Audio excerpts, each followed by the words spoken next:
In terms of the abuse, I mean, I don't know, Chair, how much time you've got. I submitted a written note on this because over time I identified 4 abuse arguments. And I would say that in each one, statistics have been used in quite a questionable way. Well, hello then, I do hope you're all well now. This is a fantastic, fascinating Home Affairs Select Committee meeting about human trafficking. And now if you think asylum seekers that are coming here are exploiting the system, as our James Daly, Conservative MP, seems to think, Professor Dame Sara Thornton, who is a professor in practice in modern slavery policy and a former independent anti-slavery commissioner, will give you 4 fantastic reasons why this is utter drivel. And then you will hear Baroness Butler-Sloss also give you some added reasons as well. A truly fascinating Home Affairs Select Committee meeting on human trafficking. As I said before, absolutely brilliant, and enjoy. We haven't got enough time to develop those points. I'm sure colleagues are going to come in respect of it. Obviously, I think that there is a viewpoint that I'll put it forward in very straightforward terms, that asylum seekers are exploiting the NRM process. Now, I think I know how both of you would feel in terms of saying, just answering that back as a sort of semi-political point. But do you feel that there is, or have you seen evidence that people who are seeking entry into this country by whichever means are either referring or aware of the NRM process, or aware of human trafficking and this sort of concept, and are using that to enter the asylum process in this country? What is very interesting about the figures is that if you look at how many people went through the NRM and the numbers who actually were found to have positive, conclusive grounds that they were victims, is extremely high.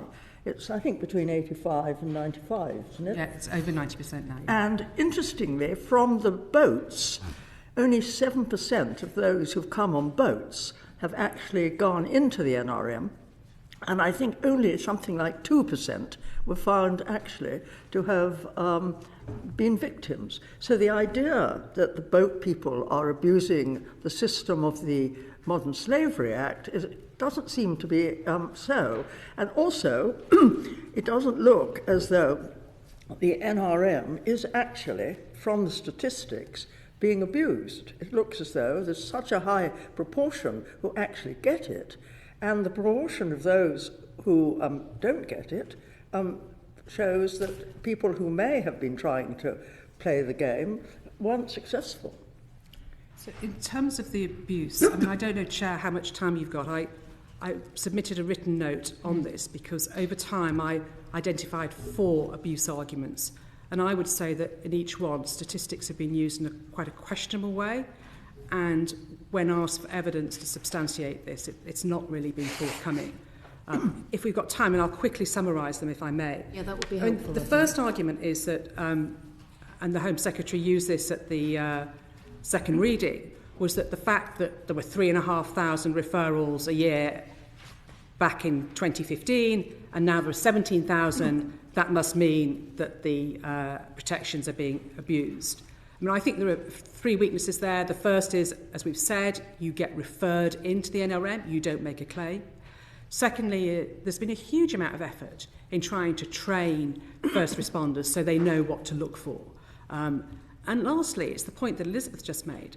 The positive decision rate at conclusive grounds, so that's the second decision-making point, was 91% in 2022. And actually that positive decision-making percentage has increased over the last 4 or 5 years. So it doesn't suggest that the increase in referrals is being caused by an increase in false claims. The second argument was this point about late referrals from immigration detention. Now, this argument first surfaced a couple of years ago before the Nationality and Borders Bill was published. And it's true to say that from 2018, where 5% of people in immigration detention were referred, it had gone up to 20% in the first few months of 2021. But I've always said there are other possible explanations. Stephen Shaw had written a review into the welfare of detention of people who are vulnerable, and had said, were not identifying potential victims. And as a consequence, immigration enforcement staff were trained, and in fact there were dedicated teams who were looking after vulnerable people. And having met some of them, they felt very strongly that they were better trained and better able to identify people. But I also think we should be really careful about assuming that a late referral is necessarily unreliable. There may be many, many reasons why a victim doesn't disclose abuse before that. The third argument is, and Elizabeth just touched on this, the small boats. And I was particularly interested when the Home Secretary had suggested to The Sun on Sunday back in October that 80% of people coming from Albania were claiming to be victims of modern slavery. And I thought that was a curiously high figure. As Elizabeth just explained, the overall overlap over a 4-year period is 7%. Actually, even for Albanians in 2022, it was only 12%. So I think this overlap between small boats and modern slavery has been greatly exaggerated. The fourth abuse argument was raised at the second reading as well. And this is in respect of the high percentage, and it was 70+%, of those detained for return after a small boat crossing are being referred into the NRM. So the point was when somebody actually catches up with them and say, actually, we're going to send you back, then there was a significant number of NRM referrals. And in fact, of the 1,709 people detained from small boats, there were 1,100 referrals, so a high percentage.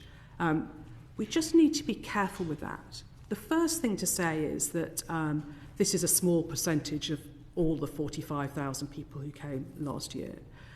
Secondly, that 92% of those cases got a positive reasonable grounds. Now, I know that's by the old threshold, but even so, I don't think we can ignore that. And they're therefore in the NRM, and their cases are being investigated to see whether there is evidence that they have been exploited and trafficked.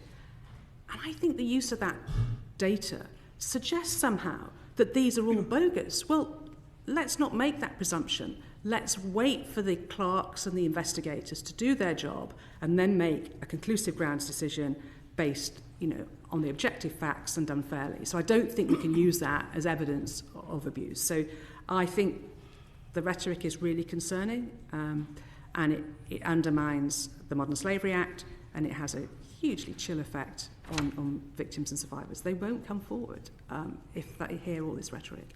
Could I add one thing? Yes, if you please. look at the Home Office's statutory guidance in Annex D, they actually explain why people give late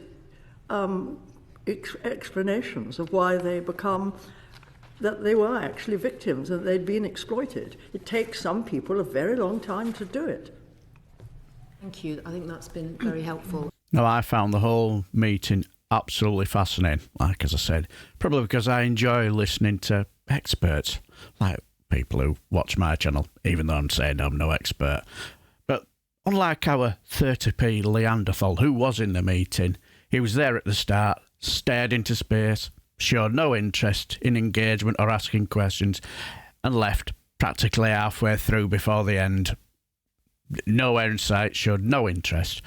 But I watched to the end and I was totally engrossed.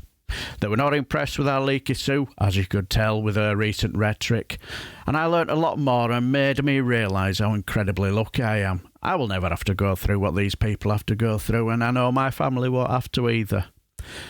And if you get a chance, I'll leave a link in description box below to watch it. I highly recommend it. But anyway, this is the last one for this week, so have a wonderful weekend, my friends. Stay safe and take care, and hopefully see you all Monday.